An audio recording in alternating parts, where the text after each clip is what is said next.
नमस्कार, मी ओमप्रकाश उडान वास्तव न्यूजच्या रोखोक आखाडा विधानसभेचा यामध्ये आपल्या सर्वांचं हार्दिक स्वागत करत आहे। आज आपण विधानसभा मतदारसंघातला जो राजकीय आखाडा आहे त्याबद्दल थोडीफार समीक्षा करण्याचा प्रयत्न करणार आहोत। कारण गेल्या महिन्याभरापासून घनसावंगी विधानसभा मतदारसंघातलं राजकीय वातावरण जे आहे ते तापत असल्याचं दिसून येते। यामध्ये पक्ष अपक्ष बंडखोर या सगळ्यांचे जे आहे ते वेगवेगळे झेंडे आहेत।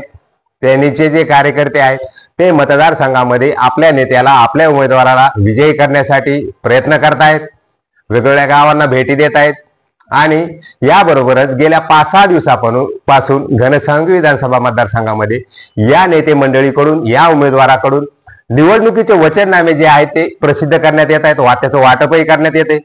म्हणून काल मला 1-2 वचननामे जे आहेत ते माझ्या हाती लागले। ते एक वचननामा आधीच हाती लागला होता आणि खरोखरच हे वचननामे आणि त्यातले जे मॅटर आहे त्यातले जे फोटो आहेत असं बघून वाटतंय आपण एखाद्या मोठ्या ज्या शहरामध्ये आहेत ते वास्तव्य करत आहोत। कारण 4 कलरचे हे जे आहेत ते वचननामे आहेत आणि त्या वचननाम्यामध्ये वेगवेगळे मुद्दे जे आहेत ते मोठ्या पद्धतीने मांडलेत। याबरोबरच रंगीबेरंगी असे चित्र जे आहेत फोटो त्या वचननाम्यामध्ये घेण्यात आलेले आहेत आणि म्हणूनच मला असं म्हणावंसं वाटलं, हा निवडणूक वचननामा म्हणजे आधीच नाही उल्हास आणि त्यात आला हा फाल्गुन मास, असंच मला वाटलंय। कारण या वचननाम्यामध्ये दिलेले शब्द, दिलेले आश्वासन तुम्ही कसे पूर्ण करणार आहात, तुम्ही किती दिवसात पूर्ण करणार आहात, तुम्ही किती महिन्यात पूर्ण करणार आहात, तुम्ही किती वर्षात पूर्ण करणार आहात, की अंधेरा कायम रहे असं तर नाही ना होणार। कारण गेल्या कित्येक निवडणुकांमध्ये वचननामे, जाहीरनामे आपण प्रसिद्ध केलेत, परंतु या वचननाम्यामध्ये, या जाहीरनाम्यामध्ये आपण दिलेले शब्द, आपण दिलेले आश्वासन जे आहेत ते किती टक्के आपण सत्यात उतरलोय याकडे बघणं गरजेचं आहे। का प्रत्येक निवडणूक आली की या निवडणुकीमध्ये हा वचननामा, जाहीरनामा प्रसिद्ध करायचा आहे आणि खुर्ची आणि सत्ता मिळाली की विसरून जायचंय आणि पुन्हा निवडणुकीमध्येच भेटायचंय असं तर होत नाही ना। कारण याकडेही या नेते मंडळींनी लक्ष देणं गरजेचं आहे। गेल्या कित्येक वर्षापासून घनसावंगी विधानसभा मतदारसंघामध्ये निवडणुकांनी वेगवेगळ्या राजकीय वातावरण ढवळून निघते आणि त्यावेळीही तुम्ही हे वचननामे, जाहीरनामे जे आहेत ते प्रसिद्ध केलेले आहेत। मग त्यातले जे दिलेले शब्द, दिलेले आश्वासन आहेत आपण किती टक्के सत्यात उतरवलेत याकडेही बघणं गरजेचं आहे। पण तसं होताना दिसत नाही। निवडणूक आली की नवीन जाहीरनामा, निवडणूक आली की नवीन वचननामा असं होताना दिसते आणि तो वचननामा एवढा अट्रॅक्टिव्ह बनवलाय, वेगवेगळे फोटो जे आहेत ते मोठ्या पद्धतीने कलर जे आहे त्याच्यामध्ये नमूद केल्याचं दिसून येते आणि म्हणूनच मला असं म्हणावंसं वाटलं, आधीच नाही उल्हास आणि त्यात आला फाल्गुन मास या वचननाम्याबद्दल। कारण या वचननाम्यातले आश्वासन फक्त देण्यासाठीच असतात, ते पूर्ण करण्यासाठी नसतात असं तर होत नाही ना। कारण बहुतांश ठिकाणी असंच होताना दिसतंय। मग आपण या वचननाम्यामध्ये वेगवेगळे आश्वासन देतो, वेगवेगळे शब्द जे आहे ते देतो, वेगवेगळ्या समस्यावर आम्ही जे आहे ते मात करू असं सांगतो।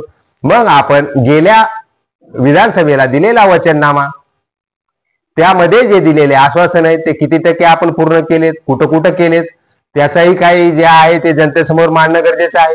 का फक्त सत्ता मिळवली आणि आपल्याला खुर्ची मिळवली की वचननाम्यावर पाणी फिरतंय असं दिसून येतं।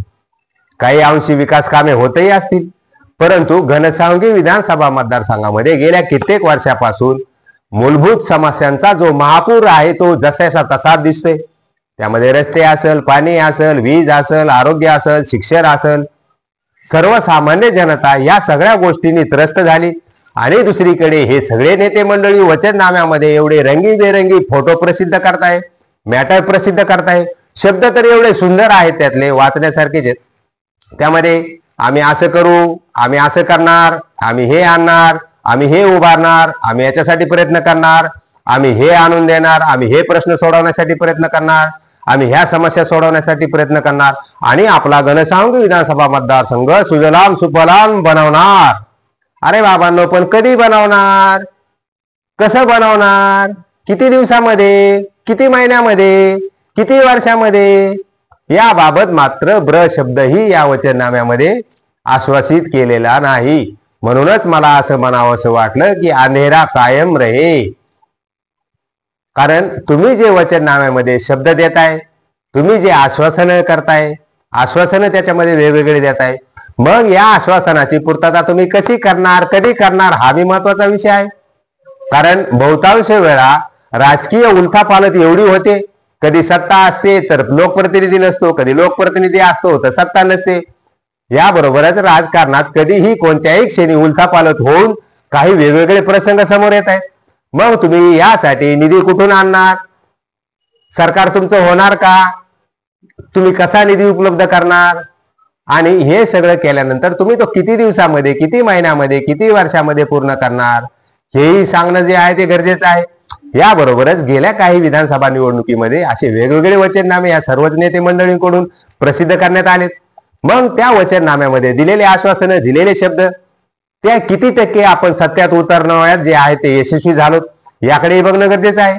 का निवडणूक आली की नवीन वचननामा, निवडणूक आली की नवीन जाहीरनामा, असं तर नाही ना.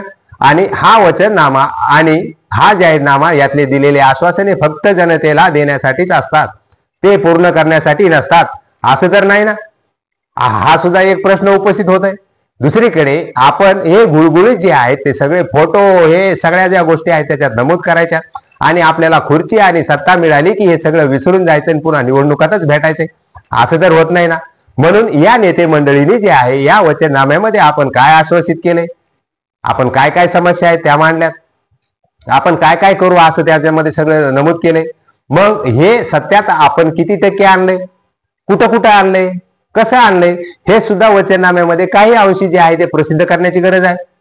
परंतु घनसावंगी विधानसभा मतदारसंघामध्ये असं तेवढ्याशा प्रमाणात होताना दिसत नाही.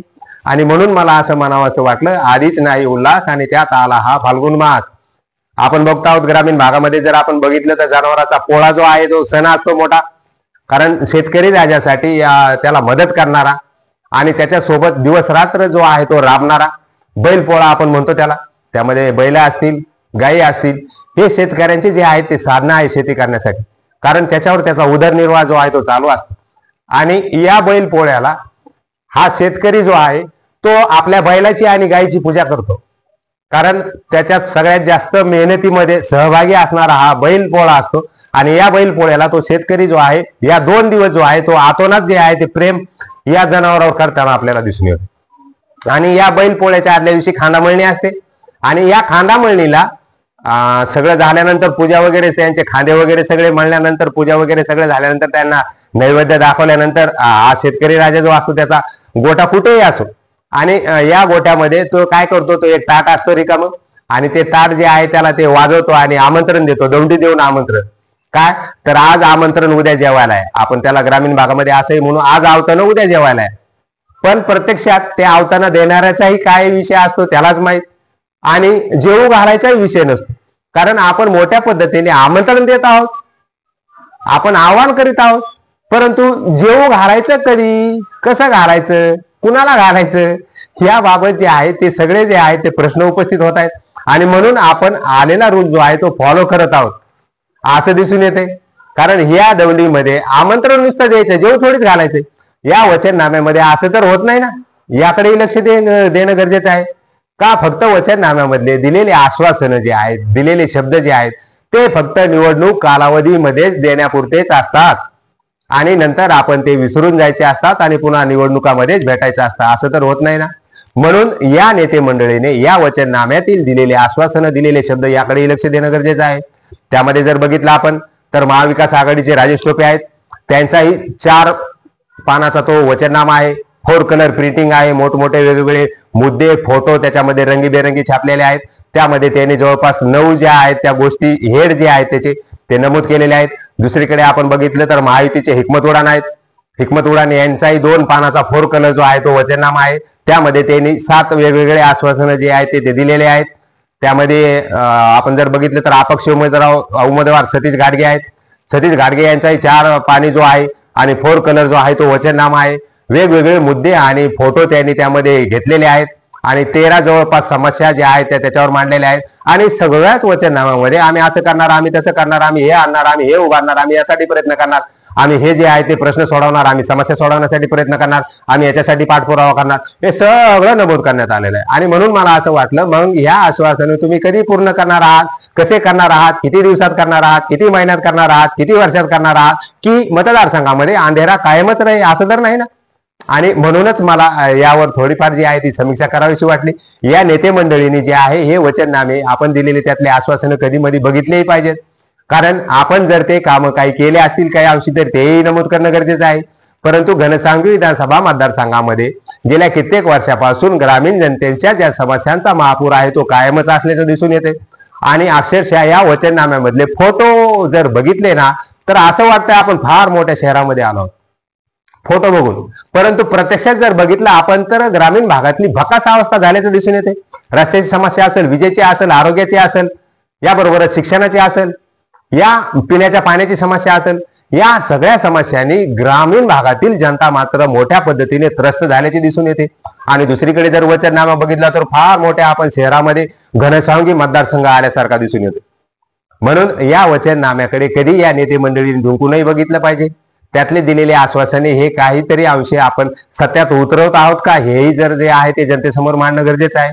कारण एवढ्या वर्षापासून आपण वचननामे जाहीरनामे प्रसिद्ध करत आहोत, मग समस्या एवढ्या आव असून का उभा आहेत याकडेही लक्ष देणं गरजेचं आहे का? फक्त आपण सत्ता आणि खुर्ची मिळवून हे सगळं विसरून जायचं असतं असं तर नाही ना, याकडे यांनी लक्ष देणं गरजेचं आहे। आणि म्हणून या रोकटोकमध्ये मला यावर येऊन थोडीफार समीक्षा करावी वाटली। तुम्हाला हा व्हिडिओ नक्कीच आवडला असेल तर लाईक करा, कमेंट करा, शेअर करायला विसरू नका। याबरोबर असेच वेगवेगळे व्हिडिओ बघण्यासाठी वास्तव न्यूज मराठीला सबस्क्राईबही नक्कीच करा। वास्तव न्यूजच्या रोकठोकमध्ये परत आपण असंच वेगवेगळे विषय जे आहेत ते घेऊन भेटत राहू। तोपर्यंत धन्यवाद।